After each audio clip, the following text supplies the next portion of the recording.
Assalamualaikum warahmatullahi wabarakatuh. Salam sejahtera bagi kita semua. Om Swastiastu, Namo Buddhaya, salam kebajikan, Rahayu. Yang terhormat para narasumber simposium, yang terhormat pengurus Perkumpulan Pendidik Bahasa Daerah Indonesia, PBBDI, yang saya hormati dan banggakan Ibu dan Bapak tenaga pendidik bahasa daerah di seluruh Indonesia. Puji syukur Alhamdulillah kita diberi kesempatan dan kesehatan untuk mengikuti kegiatan yang penting dan bermanfaat yang digelar PPBDI hari ini. Pertama, saya ingin menyampaikan apresiasi dan ucapan terima kasih kepada Ibu dan Bapak Guru Bahasa Daerah di seluruh Indonesia yang telah berpartisipasi secara aktif dalam menjalankan tugas sebagai pendidik. Pada kesempatan kali ini saya ingin menggarisbawahi peran Ibu dan Bapak Guru sekalian sebagai tenaga pendidik, yakni sosok yang memberikan ajaran dan tuntunan mengenai kecerdasan pikiran dan pengembangan karakter. Kecerdasan pikiran dan karakter merupakan dua aspek krusial yang harus dikembangkan dalam diri setiap siswa untuk menjadikan mereka SDM unggul yang siap menghadapi tantangan dunia global. Bahasa daerah sebagai bahasa ibu menyimpan nilai-nilai kearifan lokal yang berperan penting dalam upaya perwujudan peserta didik berkarakter pelajar Pancasila. Mewujudkan SDM unggul berkarakter pelajar Pancasila merupakan cita-cita yang ingin kami capai melalui program Sekolah Penggerak yang baru saja kami rilis pada 1 Februari lalu. Karakter pelajar Pancasila yang diproyeksikan sebagai capaian program Sekolah Penggerak mencerminkan perpaduan antara kemampuan untuk bernalar kritis, berpikir kreatif, bertindak mandiri, dan pemahaman akan nilai gotong royong dan kebinekaan. Dalam hal ini, peranan Ibu dan Bapak pendidik bahasa daerah sangatlah krusial untuk memberikan materi pembelajaran bahasa daerah yang memiliki keseimbangan antara pengetahuan kearifan lokal dengan pemahaman kebinekaan global untuk mewujudkan cara pikir dan cara pandang yang cerdas dan toleran. Ibu dan Bapak pendidik bahasa daerah yang saya banggakan, menjadikan bahasa daerah sebagai salah satu titik berangkat dalam upaya mewujudkan karakter pelajar Pancasila akan membutuhkan kerjasama dan gotong royong berbagai pihak. Oleh karena itu, saya ingin mengajak Ibu dan Bapak sekalian untuk bersama-sama meneruskan perjalanan kita, sekali lagi dalam semangat gotong royong, untuk mewujudkan cita-cita pendidikan nasional kita. Selamat mengikuti simposium, semoga pertemuan ini dapat melahirkan buah pikiran yang segar dan kreatif untuk kemajuan kita bersama. Terima kasih. Wassalamualaikum warahmatullahi wabarakatuh. Om Shanti Shanti Shanti Om. Namo Buddhaya.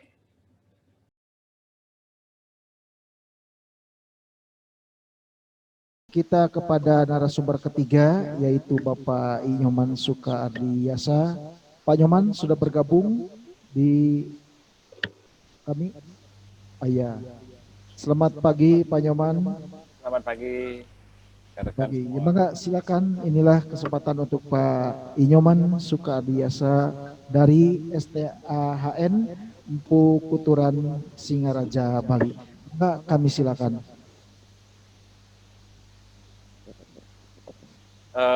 Om Swastiastu, Assalamualaikum warahmatullahi wabarakatuh. Salam sejahtera untuk kita semua, Namo Buddhaya, salam kebajikan, Rahayu. Hari ini saya sangat berbahagia sekali diberikan kesempatan untuk berbagi berkaitan dengan simposium nasional yang tentu merupakan sebuah langkah yang sangat luar biasa yang dilakukan oleh teman-teman guru-guru bahasa daerah se-Indonesia. Namun sebelum itu saya akan menyapa guru-guru saya semua. Ada Pak Dinding, kemarin beberapa tahun yang lalu mungkin terakhir kita ketemu di Jakarta untuk menyusun soal UKG. Selanjutnya Pak Mulyana, mungkin kemarin sudah ketemu juga di kampus kami di Staf Bukuturan. Kebetulan kampus kami baru, Bapaknya hadir memberikan seminar. Selanjutnya yang tidak kalah penting Bu Farida, Pak Pramono, Pak Muhlis, Pak Darpan, Pak Dadan. Hari ini izinkan saya berbagi. Sesungguhnya apa yang ingin saya sampaikan tadi sudah hampir semua disampaikan oleh narasumber sebelumnya. Tetapi yang ingin saya sampaikan hari ini adalah saya hanya ingin bercerita apa sih sesungguhnya yang dilakukan oleh akademisi di Bali, khususnya yang berkaitan dengan upaya-upaya pengembangan bahasa Bali baik di ranah formal maupun non formal begitu. Sebelumnya mungkin saya memperkenalkan diri ya, tadi sudah diperkenalkan. Kebetulan saya ketua asosiasi ya, ketua Aliansi Peduli Bahasa Bali, sekaligus saya pernah menjabat sebagai koordinator penyuluh bahasa Bali Provinsi Bali yang menaungi penyuluh bahasa Bali di setiap desa di Bali sebanyak 216. Baik, saya tidak akan membahas apa yang tadi sudah dibahas oleh dua narasumber sebelumnya. Saya cuma ingin bercerita bahwa sebelum adanya kebangkitan bahasa Bali di Bali, sesungguhnya perlu kita flashback kemarin di tahun 2013. Kebetulan saya pelaku, mungkin hari ini saya dengan Pak Dinding, Pak Mulyana, sekedar seperti reunian lah, bahwa tahun 2013 itu sesungguhnya kita sudah bergerak bersama-sama bagaimana memperjuangkan agar bahasa daerah itu diakui dalam kurikulum 2013. Namun yang penting dari proses ini yang perlu saya ceritakan kepada Bapak Ibu semua di seluruh Indonesia, sesungguhnya ada sebuah upaya yang harus dilakukan di tingkat daerah, khususnya oleh pemerintah daerah. Saya ingat sekali bahwa kenapa bahasa Bali tidak masuk dalam kurikulum, sedangkan bahasa Jawa dan bahasa Sunda lebih dulu, karena memang kesiapan pemerintah daerah kami yang belum menyiapkan peraturannya, baik itu struktur kurikulumnya, sehingga kami mendorong pada waktu itu dengan para akademisi agar bagaimana pemerintah daerah menyiapkan regulasi-regulasi yang berkaitan dengan pengajaran bahasa Bali di tingkat sekolah. Akhirnya tercapai.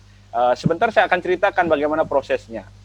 Sekali lagi saya tidak akan membahas tentang secara teoritik ya, tetapi apa yang sudah kami lakukan bersama-sama di Bali berkaitan dengan upaya-upaya pelestarian bahasa Bali.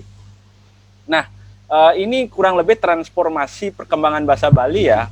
Saya katakan bahwa di era digital ini, saya katakan di era sekarang ini, sesungguhnya masa keemasan bahasa Bali, di mana kebijakan-kebijakan yang berkaitan dengan pelestarian bahasa Bali memang sangat full dilakukan hari ini untuk bahasa daerah kami. Karena kalau kita lihat flashback ke belakang, masa sebelum kemerdekaan, itu sesungguhnya bahasa Bali sudah diajarkan dalam bentuk buku-buku bahasa Bali karena ada politik etis kemerdekaan Belanda itu. Memang salah satu tonggaknya yang terpenting adalah Belanda mendirikan perpustakaan Gedong Kirtie di Bali Utara, di Buleleng, yang sampai sekarang merupakan perpustakaan lontar terlengkap yang ada di Bali dan pertama di Bali. Selanjutnya masa kemerdekaan di mana bahasa Bali sudah mulai masuk diajarkan dalam kurikulum. Selanjutnya masa reformasi sudah mulai berkembang. Namun di tahun 2013 ini memang menjadi sesuatu yang sangat merosot bagaimana perkembangan bahasa Bali di Bali gitu.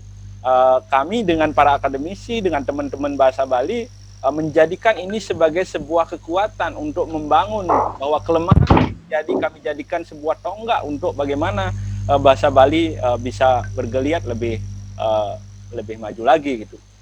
Nah, kalau kita flashback ya, bahwa kurikulum 2013 ini sebenarnya titik tolak bagaimana kami di Bali mendorong pemerintah, baik pemerintah di tingkat legislatif maupun di tingkat gubernur, legislatif maupun eksekutif, bahwa bahasa Bali ini menjadi hal yang penting di Bali gitu.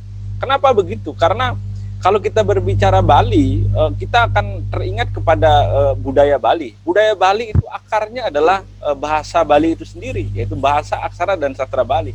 Sehingga menjadi kewajiban pemerintah daerah memberikan sebuah kebijakan yang memihak kepada keberlangsungan bahasa Bali, khususnya baik di tingkat formal maupun non-formal. Apa yang terjadi ketika kemarin bahasa Bali tidak masuk kurikulum pada tahun 2013? Yang pertama, banyak teman-teman kami yang dirugikan. Yang pertama, misalnya guru-guru bahasa Bali pada waktu itu diintegrasikan dengan guru seni budaya yang berimplikasi juga kepada sertifikasinya, termasuk UKG-nya. Ini tentu tidak ingin itu terjadi, karena memang guru-guru kami pada waktu itu ingin istilahnya meningkatkan profesionalismenya melalui sertifikasi itu. Namun karena bahasa Bali tidak masuk kurikulum, yang terjadi adalah guru-guru kami ada yang pindah ke menjadi guru seni budaya, ada yang menjadi guru agama Hindu dan lain sebagainya. Bahkan yang paling menyedihkan pada waktu itu pada tahun 2013, mahasiswa yang kuliah di prodi bahasa Bali mulai kehilangan semangat karena memang pada waktu itu sesungguhnya puncaknya perguruan tinggi yang memiliki prodi pendidikan bahasa Bali sedang banyak-banyaknya menerima mahasiswa. Artinya ada ketertarikan generasi muda Bali untuk kuliah pada waktu itu. Nah, namun adanya kurikulum 2013 itu membuat semangatnya mulai rontok gitu. Nah, termasuk juga upaya-upaya pemertahanan bahasa Bali pada Krama Bali mulai merosot karena yang idealnya bahwa bahasa Bali diajarkan pada pendidikan formal, artinya generasi muda Bali, anak-anak di Bali dipaksa untuk belajar bahasa Bali itu di pendidikan formal gitu. Namun karena waktu itu tidak muncul, maka ini menjadi terganggu gitu. Inilah yang menjadi dasar pemikiran kami pada waktu itu bergerak bersama-sama para akademisi untuk bagaimana memperjuangkan bahasa Bali ini agar tetap masuk kurikulum 2013 dan apa yang harus dilakukan pada waktu itu. Nah, ada beberapa langkah yang kami lakukan. Yang pertama adalah karena kelemahan pada waktu itu kami tidak memiliki peraturan gubernur gitu. Nah, pada waktu itu pada tahun 2013 kami mendesak Gubernur Bali pada waktu itu untuk menerbitkan peraturan gubernur. Akhirnya terbitlah peraturan gubernur nomor 20 tahun 2013 yang isinya tentang bahasa aksara dan sastra Bali pada pendidikan dasar dan menengah, yang isinya tentang struktur kurikulum, jumlah jam pelajaran di setiap jenjang. Tentu ini penyusunan Pergub ini juga para akademisi berkontribusi penuh dalam proses penyusunan sehingga apa yang dihasilkan di Pergub itu memang sesuai dengan apa yang dibutuhkan dalam kondisi bahasa Bali pada waktu itu gitu. Dan pada waktu itu gubernur mengeluarkan Pergub itu akhirnya kami ajukan ke pusat pada tahun 2013. Memang bahasa Bali masuk ke dalam muatan lokal. Muatan lokal sudah diatur bahwa muatan lokal diserahkan kepada daerah, bahwa daerah memiliki wewenang untuk mengatur muatan lokal yang isinya pada waktu itu kita sepakati bahasa Bali. Bahkan di setiap jenjang baik SD, SMP, SMA wajib mengajarkan bahasa Bali minimal 2 jam pelajaran. Nah, selanjutnya kami juga mendesak gubernur pada waktu itu DPRD dan DPRD Provinsi Bali untuk melakukan revisi Perda nomor 3 tahun 92. Yang tentu bagi kami itu sangat usang karena Perda itu minimal mungkin 10 atau 5 tahun sudah dilakukan review sesuai dengan kebutuhan bagaimana kondisi terkini gitu. Akhirnya kami dengan teman-teman di akademisi mendorong supaya Perda yang sudah usang itu untuk direvisi kembali gitu. Nah, pada terbitlah Perda nomor 1 tahun 2018 tentang bahasa aksara dan sastra Bali yang tentu ini melibatkan para akademisi dalam penyusunan naskah akademiknya. Bahkan pada waktu itu kami dengan teman-teman akademisi telah membaca seluruh perda-perda yang ada di Indonesia yang berkaitan dengan upaya-upaya pelestarian bahasa daerah.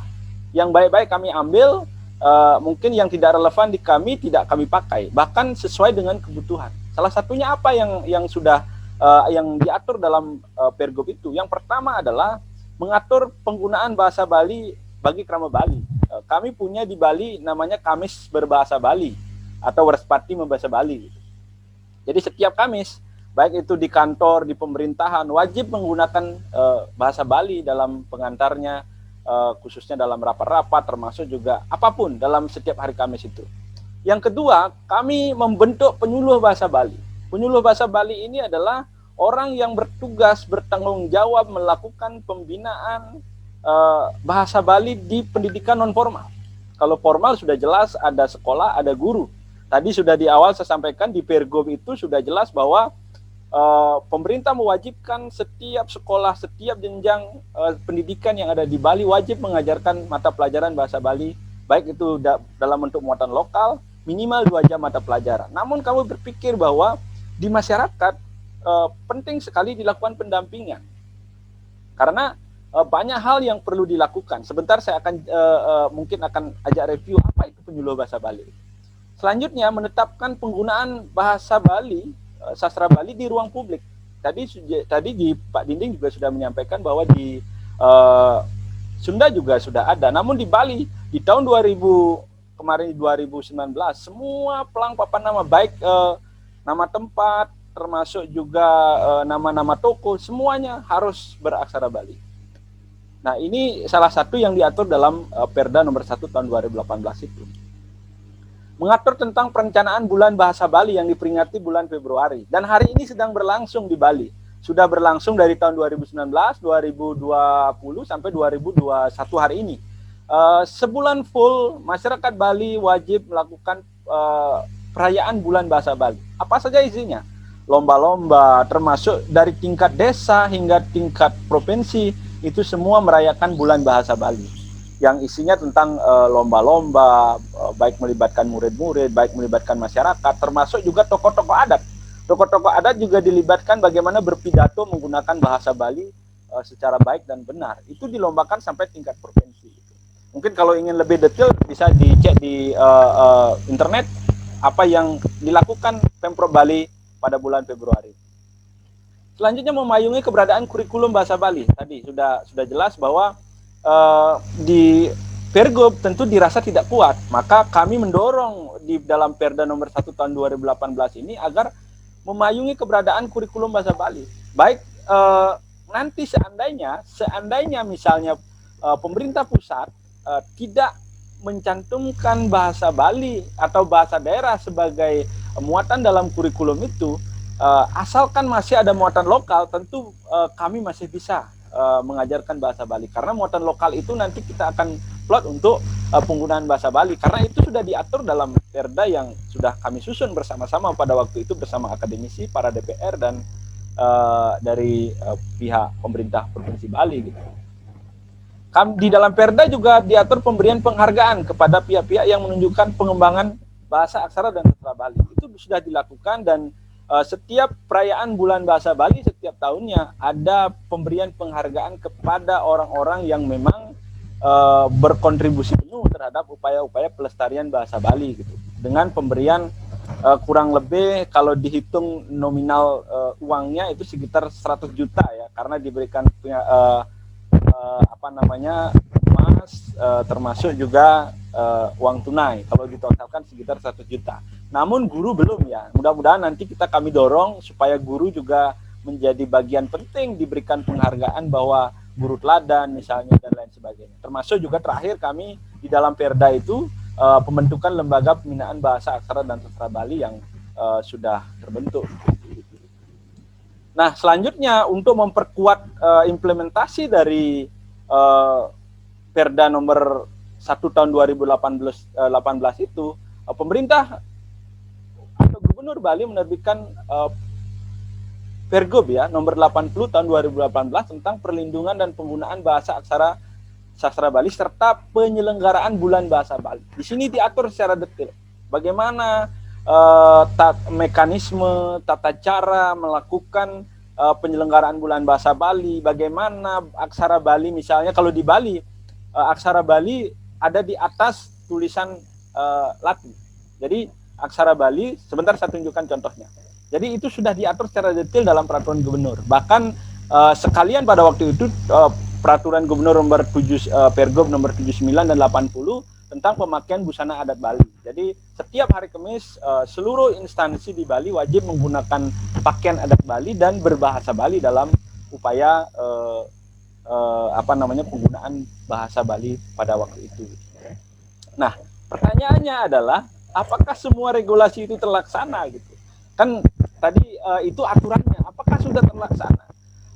Syukurnya karena komitmen bersama pemerintah Provinsi Bali dengan semua stakeholder, baik itu dengan guru-guru, baik itu dengan perguruan tinggi. Kebetulan di Bali ini ada 11 perguruan tinggi yang mengelola prodi pendidikan bahasa Bali. Ada yang sastra, ada yang pendidikan bahasa Bali, bahkan S2 pendidikan bahasa Bali juga sudah ada. Undiksa baru-baru ini meluncurkan S3 bahasa Bali, konsentrasi bahasa Bali. Artinya bahwa bersama-sama kita dengan para akademisi, dengan tokoh masyarakat, dengan adat, dengan guru dan semua pemangku kepentingan ingin mewujudkan bahwa bahasa Bali ini menjadi bagian penting bagi kami di Bali, khususnya sebagai akar dari kebudayaan Bali itu. Syukurnya pelaksanaan UKG guru-guru bahasa Bali telah terlaksana yang dilaksanakan oleh Undiksa kalau tidak salah, termasuk juga nomor UKG-nya sudah jelas, jadi guru-guru yang sertifikasi sudah bisa melakukan ini.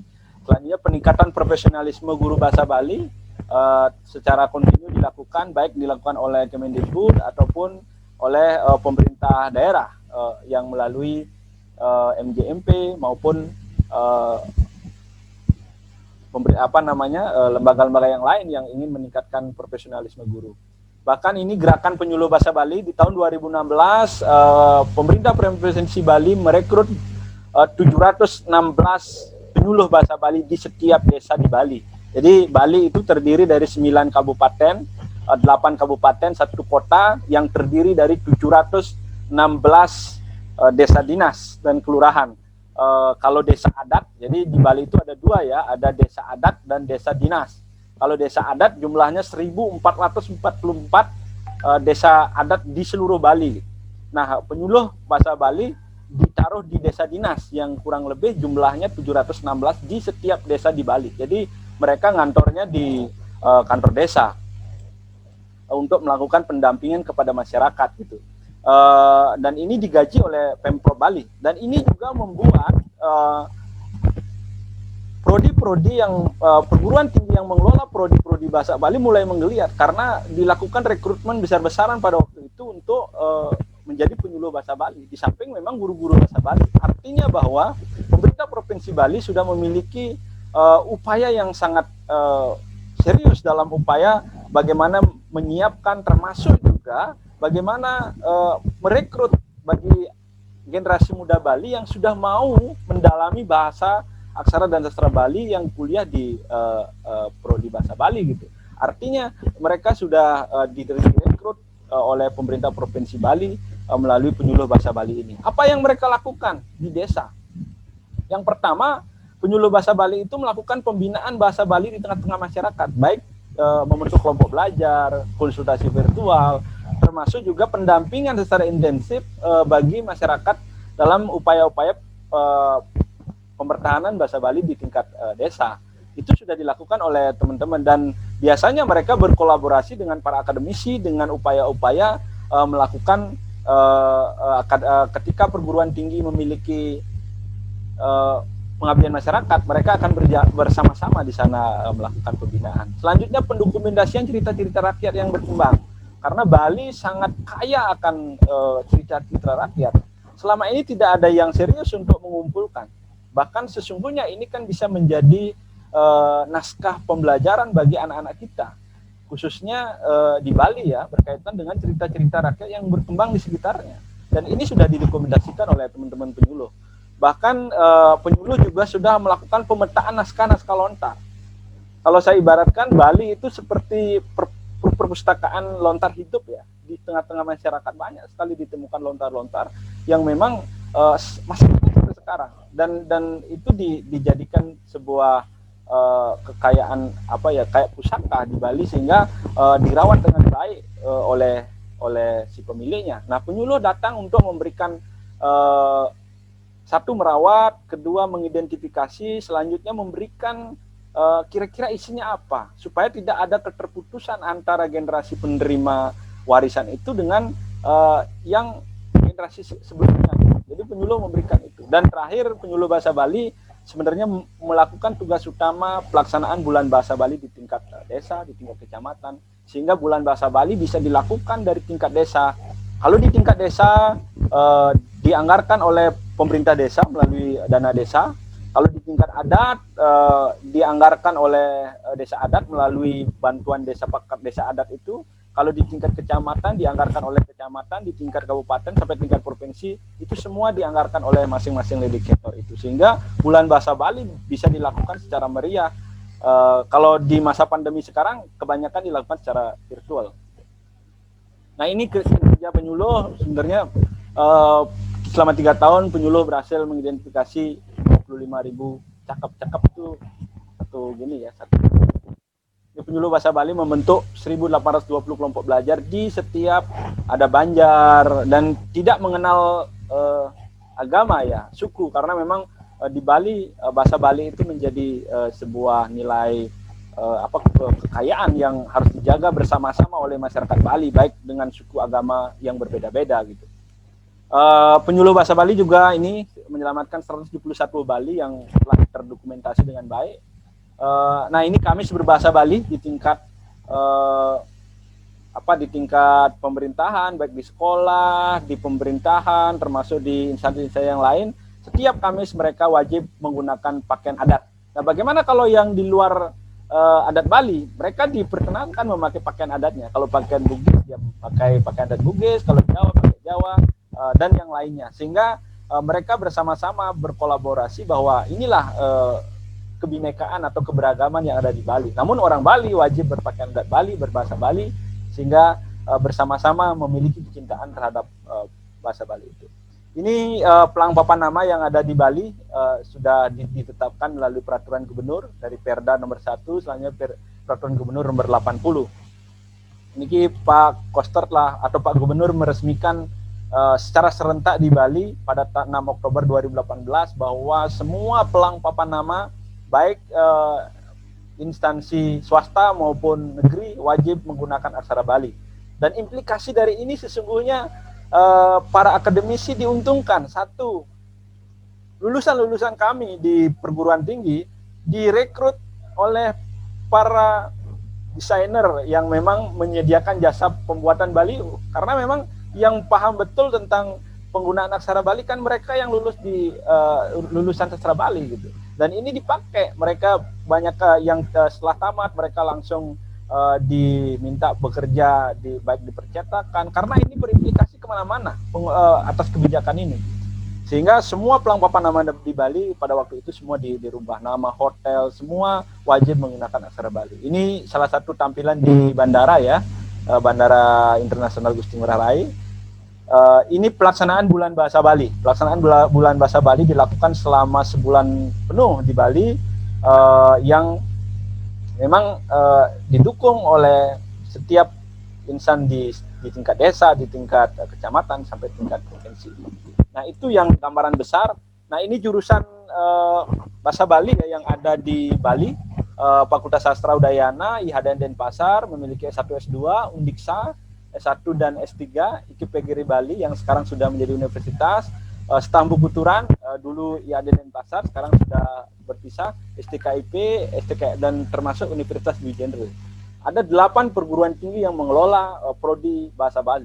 Tentu lulusannya cukup banyak. Nah inilah yang dipikirkan oleh pemerintah. Bahkan terakhir kami para akademisi mengusulkan agar semua perguruan tinggi yang ada di Bali wajib mengajarkan mata kuliah tambahan lah, MKDU, agar mengajarkan bahasa Bali baik dengan jurusan apa, dengan prodi apapun, wajib diajarkan. Karena kami berpikir bahwa misalnya bagaimana prodi kedokteran mereka bisa survive kalau dia tidak memahami bahasa Bali. Misalnya dia datang ke desa-desa memberikan penyuluhan, namun mereka tidak menggunakan bahasa Bali. Ini juga tentu kendala gitu. Sehingga kami meyakini pada waktu itu para akademisi baik dari 8 perguruan tinggi itu mendorong seluruh perguruan tinggi yang ada di Bali agar mengajarkan bahasa Bali sebagai mata kuliah tambahan.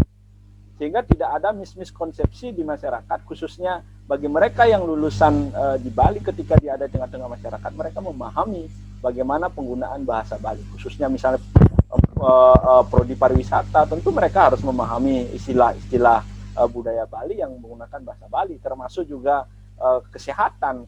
Bagaimana misalnya orang sakit tujuh, misalnya kalau sakit tujuh itu remate ya, kalau di Bali sakit tujuh, kalau mereka tidak paham itu dokter jangan-jangan salah memberikan diagnosa gitu. Sehingga kami mendorong, walaupun memang dari segi regulasi belum final ya, karena memang dari perguruan tinggi masih pro dan kontra karena berkaitan dengan struktur kurikulumnya mereka. Tapi ide ini sudah kami lontarkan sehingga baik di perguruan tinggi, di pendidikan menengah, di pendidikan dasar itu diajarkan bahasa Bali secara menyeluruh. Nah, ini peluang perkembangan bahasa Bali kami di Bali. Yang pertama, bahasa Bali akar dari kebudayaan Bali, tentu di setiap sendi-sendi kehidupan masyarakat Bali masih menggunakan bahasa Bali. Bahasa Bali sebagai simbol identitas masyarakat Bali, ketika mereka bertemu, mereka akan menggunakan bahasa Bali, memang ini harapan bagi kita bersama. Keberpihakan pemerintah melalui aturan-aturan, melalui anggaran sudah sangat tersedia, termasuk juga tersedia naskah-naskah lontar secara memadai. Ini peluang perkembangan bahasa Bali yang kalau dikelola dengan baik, kalau diilhami oleh semua masyarakat Bali, saya yakin bahasa Bali akan tetap eksis, akan tetap digunakan oleh penuturnya, khususnya bagi Krama Bali sendiri. Gitu. Nah, tantangan ke depan memang banyak yang perlu dikembangkan kami di Bali. Yang pertama, perkembangan bahasa Bali dituntut mengikuti era digital. Karena apa? Bahwa di masa pandemi ini guru-guru bahasa daerah atau guru-guru kami di bahasa Bali tentu harus bisa menggunakan IT.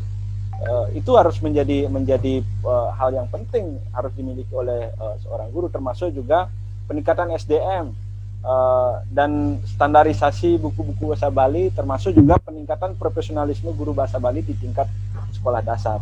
Nah, tentu harapannya adalah apa yang sudah kami lakukan di Bali oleh akademisi di Bali bisa menjadi bahan pertimbangan nantinya secara nasional, bahwa perkembangan bahasa daerah yang ada di Bali, perkembangan bahasa daerah yang ada di Indonesia itu muaranya ada di daerah, ada di pemerintah daerah. Ajak pemerintah provinsi, DPRD provinsi untuk berdiskusi. Saya yakin mereka memiliki semangat yang sama bagaimana upaya-upaya pelestarian bahasa daerahnya mereka. Karena memang kebanyakan pemerintah daerah itu ingin mengambil enaknya saja. Misalnya seperti penyusunan perda. Kalau tidak para akademisi yang merumuskan, membuatkan draftnya, mereka pasti tidak akan respect, karena memang mereka tidak memiliki kemampuan di sana. Kitalah para akademisi yang mendorong, bila perlu berikan barang jadi, ajak mereka berdiskusi, saya yakin pasti akan bisa gitu. Dan memang secara nasional bahasa Bali, bahasa daerah khususnya bahasa Bali tentu harus tetap dijaga, karena tetap kebijakannya di pusat, sehingga bahasa Bali atau bahasa daerah di tingkat nasional bisa tetap eksis secara bersama-sama. Mungkin itu yang bisa saya share berkaitan dengan peran akademisi ya. Tentu saya tidak terlalu banyak berbicara tentang secara akademis, namun apa yang sudah kami lakukan para akademisi berkolaborasi dengan pemangku kepentingan di Bali untuk upaya-upaya pengembangan bahasa Bali di tingkat desa, di tingkat pendidikan maupun di tingkat non formal, sehingga ke depan generasi muda Bali, generasi kami memiliki pemahaman yang sama tentang upaya-upaya tentang pelestarian bahasa Bali. Mungkin itu dulu, nanti di diskusi kita bisa lebih banyak saling bertukar pikiran ya, karena kebetulan mungkin saya yang paling muda di sini. Mungkin guru saya Pak Didi, Pak Liana nanti bisa memberikan masukan terkait dengan upaya-upaya yang harus dilakukan ke depan. Terima kasih. Om Santi.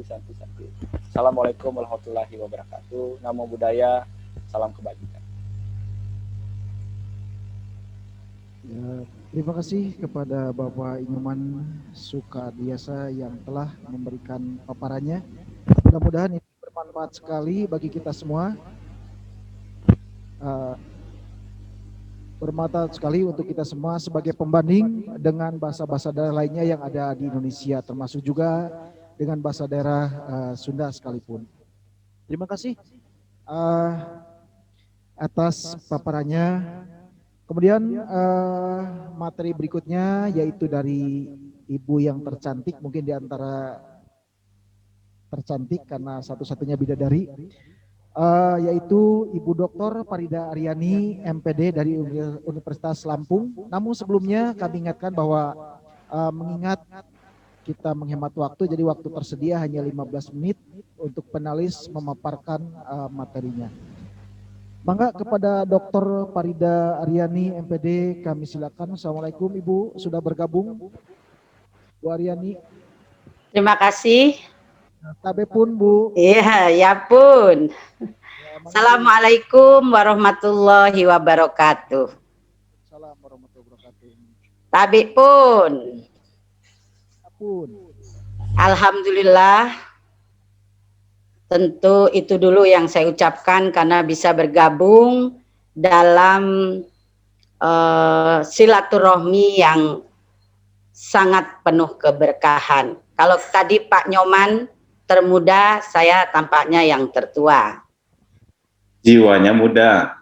Inilah yang membuat saya pribadi lebih optimis. Karena hari ini saya dengar Pak Nyoman yang begitu cerdas memaparkan apa yang mau saya paparkan. Tampaknya selesai nih sesi ini, Pak Moderator. Tapi tidak enak juga kalau tidak dengar suara saya. Terima kasih. Ini ada maha guru saya, Pak Dingding, Pak Maulana. Karena secara formal itu bahasa Lampung baru saja lahir bulan ini secara formal. Ini maha gurunya tentu